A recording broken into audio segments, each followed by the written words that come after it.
नमस्कार, मैं हूं सौरभ त्रिपाठी। पाकिस्तान का भारत में दो परिवार आया है। अब ये परिवार भारत से जाना नहीं चाहता है। जी हां, अब आप देख रहे हैं प्रदेश का सबसे भरोसेमंद news channel India news Uttar Pradesh. बड़ी बहस में आज चर्चा होगी पाकिस्तान से आए एक हिंदू परिवार की। गुहार जो लगा रहा है, दरअसल चित्रकूट जिले में सरहद पार पाकिस्तान से आए तो परिवार ने भारत की शरण ली है। शरण भारत में लेने के बाद से 45 दिन के विषय में बताया जा रहा है कि अब पाकिस्तान वो जाना नहीं जा रहा है। दरअसल उत्तर प्रदेश के चित्रकूट के ये पूरा मामला है, जहां एक पाकिस्तानी परिवार वहां पर पहुंचा है। 14 दिन वक्त उसने पुलिस कस्टडी में गुजार दिए हैं और बताया जा रहा है कि ग्रामीण सचिवालय संग्रामपुर पुलिस में अपनी निगरानी पर रखा है और पुलिस की पूछताछ जारी है। सवाल ये कि आखिरकार इंटेलिजेंस की क्या कर रही थी, कैसे वहां पहुंच गए, पुलिस को खबर क्यों नहीं लगी। इंडिया न्यूज की टीम ने जब इस खबर को प्रसारित किया तो पुलिस ने दोनों परिवारों को अपनी कस्टडी में ले लिया है और सुरक्षा का हवाला देकर मीडिया से मिलने से मना कर दिया है। और पुलिस का कहना है कि अभी पूछताछ जारी है, जब तक किसी नतीजे पर नहीं पहुंचा जाता तब तक मीडिया से बातचीत नहीं की जाएगी, कोई जानकारी साझा नहीं किया जाएगा। यानी पाकिस्तान का एक परिवार भारत में आ जाता है और भारत में रहना चाह रहा है। ये परिवार की तस्वीर, बात चित्रकूट की है। अब ऐसे में सवाल ये उठता है कि भारत में ये लोग आए कैसे, दाखिल कैसे हुए। भारत की सुरक्षा व्यवस्था पर भी अब सवाल खड़े हो रहे हैं। अभी एक मामला बड़ा ज्वलंत मामला है सीमा हैदर का। आप देख रहे हैं कि अवैध तरीके से भारत में वो आ गई। अब ये लोग भी पाकिस्तान से आए हैं। अब ऐसे में सवाल यही उठता है कि लोग आ कैसे रहे हैं। बजरंग दल हमेशा हिंदुत्व की बात किया है। हमारा संगठन का नाम राष्ट्रीय बजरंग दल अंतर्राष्ट्रीय हिंदू परिषद। हम प्रवीण भाई तोगड़िया गुट से हैं। हम हमेशा ही हिंदुओं की लड़ाई लड़ने के लिए, हमेशा हर संभव मदद के लिए तत्पर रहते हैं और तत्पर रहेंगे। जैसे ही हमें जानकारी मिली है, हमारे कमलेश भाई साहब ने एक ऐसा मुकाम हासिल किया है जो हमारे देश का कोई भी व्यक्ति नहीं कर पाए। वो चित्रकूट धर्म नगरी में करके आए हैं और यहाँ हमेशा चित्रकूट धर्म स्थान है जहां भगवान राम 11 साल यहाँ तपस्या किए हैं। उस जगह पाकिस्तान से आए हुए शरणार्थियों का स्वागत है, नंदन है, अभिनंदन है। हम हर तरह से इनकी सहयोग करेंगे जो जिस लायक होगा। अब अगर शासन प्रशासन से लेकर हर लड़ाई लड़ने के लिए हम इनके लिए तत्पर रहेंगे। मेरा नाम अक्षय कुमारी है। वहाँ कोई डर नहीं था। कहाँ से आई आप? मैं पाकिस्तान से आई। रिंकू कहाँ है? वहाँ में कोई डर नहीं था। वहाँ बस महंगाई की वजह से आई। महंगाई ज्यादा हो गई थी और ये मीडिया में आप लोग देखते थे पाकिस्तान में आजकल महंगाई ज्यादा हो गई थी। महंगाई ज्यादा हो रही थी और सैलरी कम थी।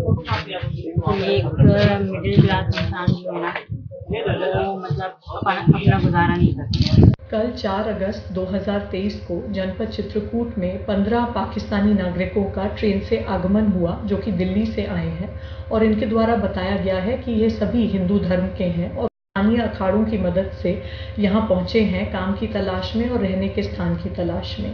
इनमें से ये 2 परिवारों के सदस्य हैं, जिसमें से एक ग्रुप का आगमन पिछले साल अक्टूबर में भारत में हुआ था और दूसरे ग्रुप का इस वर्ष मई में हुआ है। एक ग्रुप का वीज़ा एक्सपायर हो चुका है एवं दूसरे का भी जल्द ही होने वाला है।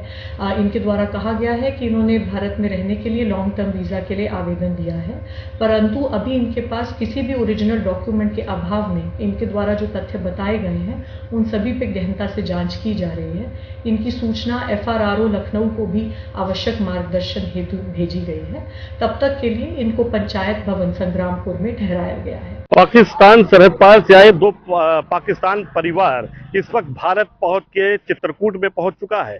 उत्तर प्रदेश का ये चित्रकूट, जहां संग्रामपुर गांव है, इस गांव में वो दोनों परिवार आकर के एक समाजसेवी कमलेश के यहाँ रह रहा था। तभी अचानक पुलिस को पता चला। पुलिस ने जांच बैठा दी है और उनको अपनी कस्टडी में ले लिया है। और हम आपको दिखा दें, संग्रामपुर के सचिवालय में उनको रखा गया है। ये करवी का विकास खंड क्षेत्र जनपद चित्रकूट है, जहां पर इनको रख करके इनकी निगरानी की जा रही है और इनकी सुरक्षा दृष्टिकोण से यहाँ पर पुलिस मुस्तैद है और चारों तरफ से पुलिस ने उनका घेरा बना रखा है जिससे उनकी सुरक्षा की जा सके। फिलहाल पुलिस अधीक्षक का तो यही कहना है और अभी जांच बाकी है। लेकिन सवाल यह है कि आखिर इंटेलिजेंस के लोग क्या कर रहे थे, उन्होंने कैसे नहीं पता चला कि ये पाकिस्तानी दो परिवार यहां पर कैसे आया, इंटेलिजेंस की भूमिका कहां पर रुकी थी। और इस पे ये सवाल इसलिए लाजमी है क्योंकि इनका वीजा 45 दिन का था। 45 दिन के बाद इनका वीजा भी खत्म हो गया। भारत सरकार के लोग कि उनको पाकिस्तान भेजते हैं या फिर भारत में ही रहने के लिए परमिशन दी जाती है। चित्रकूट से मुबीन सिद्दीकी, इंडिया न्यूज।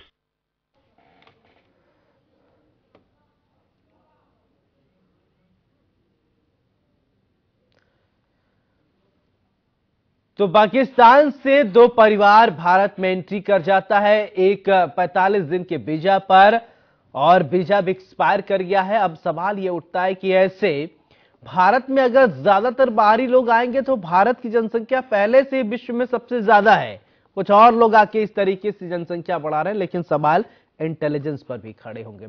सवाल ये कि सिर्फ इन पाकिस्तानियों के ही बात नहीं है, बात है कि अभी हाल ही में बहुत सारे रोहिंग्या भी पकड़े गए हैं।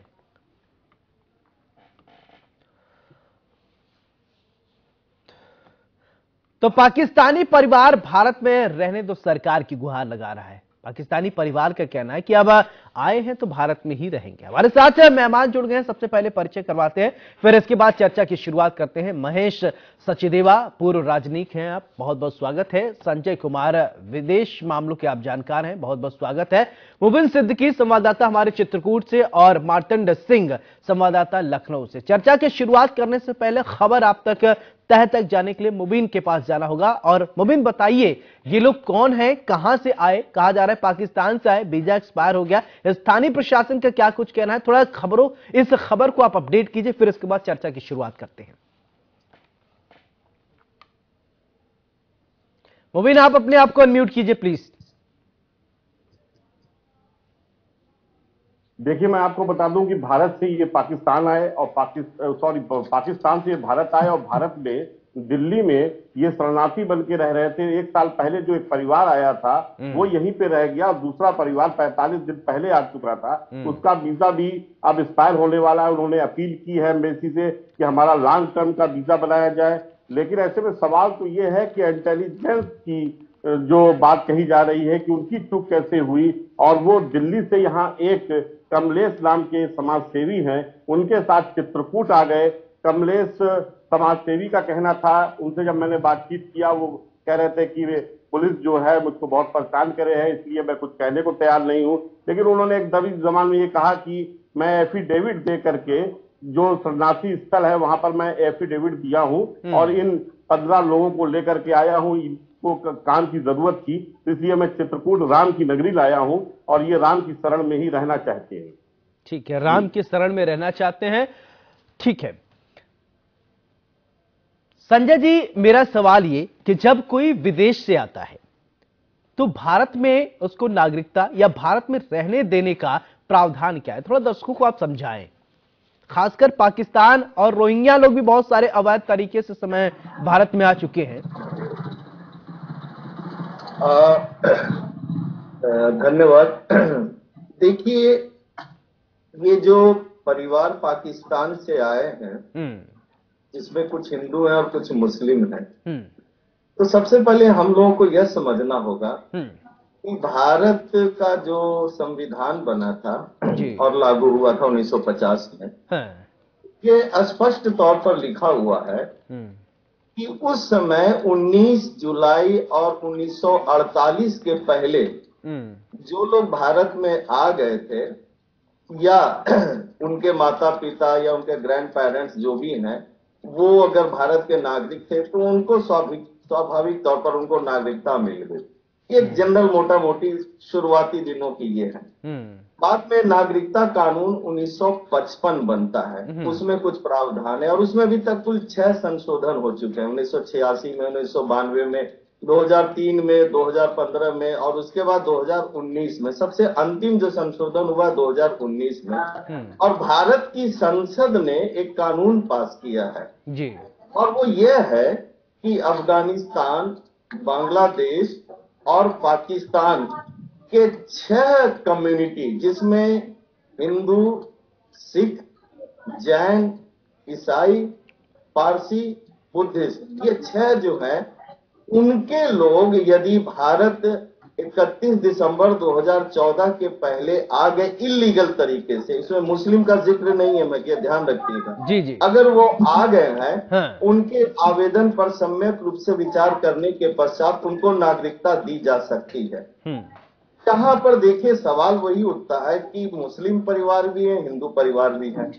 तो 2019 के एक्ट के अनुसार जो मुस्लिम परिवार आया है, तो मुझे नहीं लगता है कि उनको नागरिकता संबंधी कोई प्रावधान में छूट दिए जाएंगे, क्योंकि स्पष्ट तौर पर इस एक्ट में लिखा हुआ। लेकिन जो हिंदू परिवार है उनको मिलने में दिक्कत नहीं होगी, क्योंकि अगर वो ऐसा आवेदन देते हैं और इसके ऊपर सम्यक विचार होता और ये कहते हैं कि हम भारत की नागरिकता लेना चाहते हैं, तो भारत की नागरिकता का जो भारत संविधान है वो आर्टिकल 5 से 11 के बीच में ये इसके बारे में व्याख्या है।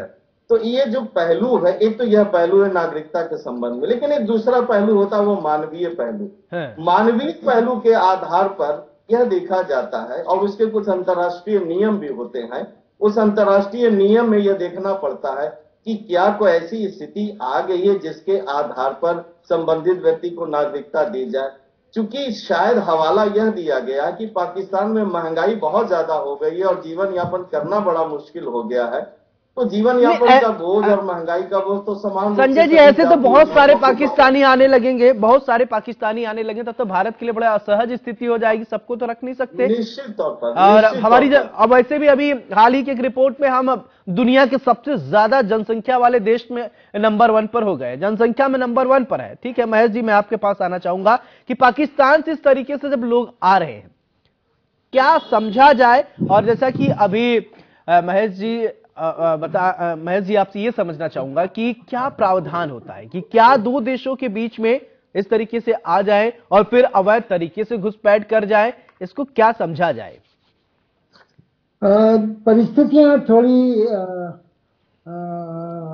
धूमिल हैं इस बारे में, जो जिक्र किया मुबीन जी ने। एक बार तो कहा कि वो वीजा लेकर के आए, और अगर वीजा लेकर के आए हैं तो और वीजा भी एक्सपायर भी हो चुका है, कानूनी तरीके से नहीं। अगर वीजा एक्सपायर हो गया है तो उसका अपना प्रावधान है जिसके ऊपर अमल किया जाएगा। और जैसा कि डॉक्टर कुमार ने कहा वो 100% सही है कि CAA सिटीजनशिप अमेंडमेंट एक्ट जो 2019 में पारित हुआ है, उससे हिंदू परिवारों को तो नागरिकता मिलने का कुछ प्रावधान हो सकता है और मुस्लिम परिवारों को जाना होगा। दूसरी ओर ये भी कहना चाहूंगा कि भारतीय कानून और पद्धति आर्थिक विस्थापन की अनुमति नहीं देता है। यानी इकोनॉमिक माइग्रेंट्स, कहाँ महंगाई ज्यादा है या बेरोजगारी ज्यादा है, इससे भारत के कानून को नागरिकता। ठीक है महेश जी, मैं आपसे दो बातें और समझना चाह रहा हूँ। नहीं मिलती महेश जी, मैं आपसे मानवीय आधार पर ये सब किया जा सकता है। ठीक है, मानवीय आधार पर ये सब किया जाना चाहिए। महेश जी, मैं आपसे ये समझना चाहता हूँ, अब देखिए भारत में रोहिंग्या मुसलमान बहुत ज्यादा आ रहे हैं, बांग्लादेश से बहुत सारे लोग आ रहे हैं, पाकिस्तान से कुछ लोग आए हैं। अभी एक बड़ा ज्वलंत मुद्दा चल रहा है सीमा हैदर का आप लेकर, इसको कोरिलेट नहीं किया जाए, लेकिन इसी तरीके से अगर भारत में लोग आते रहेंगे, हमारी जनसंख्या पहले से इतनी ज्यादा है और हम मानवता के आधार पर उनको भी रखेंगे, चीजें कैसे उपलब्ध कराई जाएंगी? तब तो बहुत सारे पाकिस्तानी हैं, पाकिस्तान में हिंदुओं की क्या स्थिति है आप देख रहे हैं, किसी से छिपा नहीं है, सब कहेंगे हम भारत में जाके रहना चाहेंगे। ये तो भारत सरकार के लिए बड़ा असहज हो जाएगा। जी बिल्कुल सही कह रहे हैं आप सौरभ जी। और भारत इसीलिए भारत ने अफ्रीका से आने वाले माइग्रेंट्स के बारे में भी एक रुख अख्तियार किया है, हांगकांग से आने वाले माइग्रेंट्स के बारे में भी यही रुख रहा है ऐतिहासिक तौर पर। जब युगांडा से ईदी अमीन ने भारतीयों को निकाला था, भारतीय मूल के लोगों को, तो ऐसा दबाव पड़ा था भारत पर यूनाइटेड किंगडम की तरफ से कि ये भारतीय मूल के लोग हैं, इनको आप स्वीकारिए, तो भारत ने मना कर दिया। इसी तरह से और देशों से भी हुआ है। और जिन देशों को जिन व्यक्तियों को भारतीय मूल के हैं लेकिन विदेशी नागरिक हैं, PIO हैं, तो उनको भारत में नागरिकता मिलने में दिक्कत होती है। जी क्योंकि उनका पासपोर्ट ही विदेशी है। जहाँ तक रोहिंग्या मुसलमानों की बात है, उसके बारे में ऐसा संशय किया जाता है कि ये एक कोई रैकेट है। ठीक है। और रोहिंग्या मुसलमानों को पहले जम्मू कश्मीर तक पहुंचने की बातें की गई थी और फिर संवेदनशील जगहों पर दिल्ली और जगह भी उत्तरी भारत कैसे वहां तक पहुंच गए हैं और कैसे काम कर रहे हैं। ठीक है। ये सब थोड़ा संदेहास्पद है। बिल्कुल संदेहास्पद है और देश की सुरक्षा और देश की अस्मिता में सवाल खड़े होंगे। ठीक है, मार्तंड मेरे सहयोगी लखनऊ से जुड़े हैं। मार्तंड, मैं आपसे ये समझना चाहता हूँ। ठीक है सर, आपकी बात आ गई। मार्तंड, मैं आपसे ये जानना चाहता हूँ कि जिस तरीके से भारत में गाहे बगाए वैध तरीके से और अवैध तरीके से बहुत लोगों की एंट्री हो रही है, अब इसको क्या समझा जाए? एक तरफ रोहिंग्या मुसलमान पहले से सिरदर्द बने हैं। चित्रकूट की एक घटना लीजिए, ठीक है, जैसा कि अभी हमारे सहयोगी मुबीन बता रहे हैं कि ठीक है उनके पास पासपोर्ट है, भले से एक्सपायर हो गया, उसका अलग प्रावधान हो सकता है, लेकिन इस तरीके से लगातार लोगों की संख्या बढ़ना, भारत की तरफ से भारत की तरफ आकर्षित होना, क्या समझा जाए इसको? जी बिल्कुल, इतना जरूर है कि पाकिस्तान में एक तरफ जहां महंगाई है, ऊपर से जो वहां हिंदू परिवार रह रहे हैं उनके साथ जो व्यवहार होता है, तो कहीं ना कहीं उसको देखते हुए लोग वहां से भारत आने की कोशिश में हैं। लेकिन जो सबसे बड़ी चीज ये है कि सीमा हैदर नेपाल का बॉर्डर क्रॉस करके अवैध तरीके से उत्तर प्रदेश में आ जाती है। ये 15 लोग जरूर ये इनके पास वीजा था और ये ऑफिशियल तरीके से बाघा बॉर्डर पार करते हुए दिल्ली पहुंचते हैं और दिल्ली में जब वीजा एक्सपायर कर जाता है तो ट्रेन के द्वारा चित्रकूट तक पहुंच जाते हैं। आखिर इंटेलिजेंस एजेंसियां कहां रहती हैं? क्योंकि ये विदेशी नागरिक हैं। बाकायदा जब विदेशी नागरिक वीजा पे भारत आता है तो उनका रिकॉर्ड रखा जाता है। यहाँ जो है मंत्रालय में बाकायदा जो है जो एम्बेसीज होती है उनके पास रिकॉर्ड होता है कि कब कौन भारत में आया और कब किसका वीजा एक्सपायर कर रहा है। फिर उसके बाद जो है LIU एक्टिव होती है, जो लोकल इंटेलिजेंस यूनिट है, जो नेशनल सिक्योरिटी के जिम्मेदार हैं वो एक्टिव होते हैं। लेकिन आखिर ये लोग वीजा एक्सपायर हो गया, उसके बाद दिल्ली से कोई एक शख्स इनको लेकर चित्रकूट चला जाता है, चित्रकूट में वो रहते हैं और पुलिस और प्रशासन को भी पता तब चलता है जब मीडिया में खबरें आती हैं। फिर उसके बाद उन लोगों को नजरबंद कर दिया जाता है, मीडिया को वहां तक पहुंचने नहीं दिया जाता। तो आखिर कहीं ना कहीं नाकामी है जिसको छुपाने की ये लगातार जो है पुलिस और प्रशासन कोशिश कर रहा है। आखिर ये मामला नेशनल सिक्योरिटी का है, आखिर ये मामला जो है भारत की सुरक्षा से जुड़ा हुआ है, वो भी उत्तर प्रदेश काफी सेंसिटिव राज्य है। अभी जब हमने देखा कि पिछले दिनों जो है एक अभियान चला और 74 रोहिंग्याओं को जो है अवैध तरीके से जो उत्तर प्रदेश और पश्चिमी उत्तर प्रदेश के जिलों में रह रहे थे उनको गिरफ्तार किया गया। तो कहीं ना कहीं ये सबसे बड़ी जो चीज यहाँ पे है वो सुरक्षा का मुद्दा है कि आखिर कैसे ये लोग जो है इतने दिनों से बिल्कुल सुरक्षा का मुद्दा है और पुलिस का ये ढुलमुल रवैया भी सवालों के घेरे में। ठीक है, एक बड़ा प्रश्न चिन्ह है जो इंटेलिजेंस एजेंसियां हैं उनके ऊपर। ठीक है, इंटेलिजेंस पे सवाल खड़ा हो रहा है और चित्रकूट पुलिस के ढिलमुल रवैया से पर भी सवाल खड़ा। मुबीन, क्या आपकी पुलिस से बातचीत हुई? जब आपकी बातचीत हुई तो क्या पुलिस की तरफ से निकल कर आया? देखिए, मैं आपको बता दूं, कल से लेके आज तक में पुलिस अधीक्षक ने कोई भी फोन मेरा नहीं उठाया और जब मैं उनके मौके पे पहुंचा तो उन्होंने कहा कि अभी इनकी सुरक्षा की बात है, इस वजह से आप अभी दूर रहिए और सुरक्षा को लेकर के उन्होंने पूरा लेक्चर एक दे डाला। कहीं ना कहीं पुलिस को इस बात का खौफ था, डर था, क्योंकि जिस तरीके से वो 2 पाकिस्तानी परिवार चित्रकूट में आया, यहाँ रहने लगा, पुलिस को कोई इंफॉर्मेशन नहीं थी, ना इंटेलिजेंस को इंफॉर्मेशन थी, ना LIU को इंफॉर्मेशन थी। तो इस तरीके से उन्होंने मीडिया को भी कहीं ना कहीं दबाव बनाया कि वो इस खबर को प्रसारित ना करें और इस पर जो है बाद में उन्होंने कहा कि जांच चल रही है और जांच के बाद हम आपको अवगत कराएंगे। आज जाके जब काफी दबाव मैं मौके पे गया तो उन्होंने फिर जाके मुझको बाइट दी और बाइट देने के बाद उन्होंने बताया कि हाँ 15 लोग पाकिस्तानी परिवार यहाँ पर 2 परिवार यहाँ पर आया है जिसमें लगभग 15 लोग हैं और उनकी जांच चल रही है।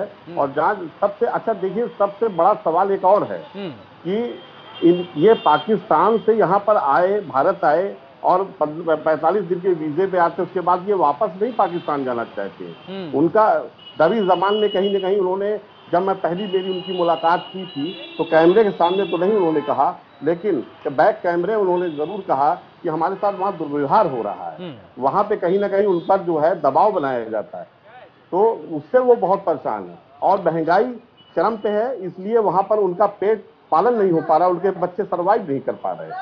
ठीक है, ये बड़ा सवाल है कि आखिर इस तरह से भारत पर लोग आएंगे और जनसंख्या को बढ़ाएंगे, ये बिल्कुल बड़ा सवाल है। ठीक है डॉक्टर संजय, मैं आपसे एक बात ये समझना चाहता हूँ और दर्शकों को भी आप समझाइए कि अगर भारत में कोई बाहरी विदेशी आता है तो प्रावधान क्या है? जैसे यहाँ देखिए नेपाल से लोग कुछ चले आते हैं, फ्रेंडली रिलेशन है, बांग्लादेश से लोग चले आ रहे हैं और पाकिस्तान से बदस्तूर लोगों के आने का सिलसिला जरूरी है, वैध तरीके से और अवैध तरीके से। क्या जो लोग आते हैं भारत में, भारत सरकार जो डेटाबेस तैयार करती है, सपोज वीजा एक्सपायर हो गया, फिर उन लोगों को खोज खबर क्यों नहीं लिया जाता कि कहाँ चले गए वो? देखिए इस चीज को थोड़ा इस तरीके से समझिए आप, भारत और नेपाल के बीच किसी पासपोर्ट की आवश्यकता नहीं पड़ती है और न किसी वीजा की आवश्यकता पड़ती है। तमाम दोनों तरफ के लोग आते हैं, जाते हैं, काम करते हैं और हमारे आर्मी में भी नेपाली लोग काम करते हैं। तो भारत और नेपाल के संबंध थोड़े अलग है, ठीक है, मान लिया। लेकिन पाकिस्तान और बांग्लादेश का जो संबंध है वो भारत की विभाजन से जुड़ा हुआ है। जी जी, पहले भारत से पाकिस्तान अलग हुआ, बाद में पाकिस्तान से बांग्लादेश अलग हुआ। और यह बात बिल्कुल सही है कि बांग्लादेश की सीमा से लगा हुआ बर्मा है, जहां रोहिंग्या शरणार्थी का एक इशू है, बहुत बड़ा इशू है। और पाकिस्तान के साथ हमारे संबंध पिछले 75 वर्षों में कभी भी अच्छे नहीं रहे हैं।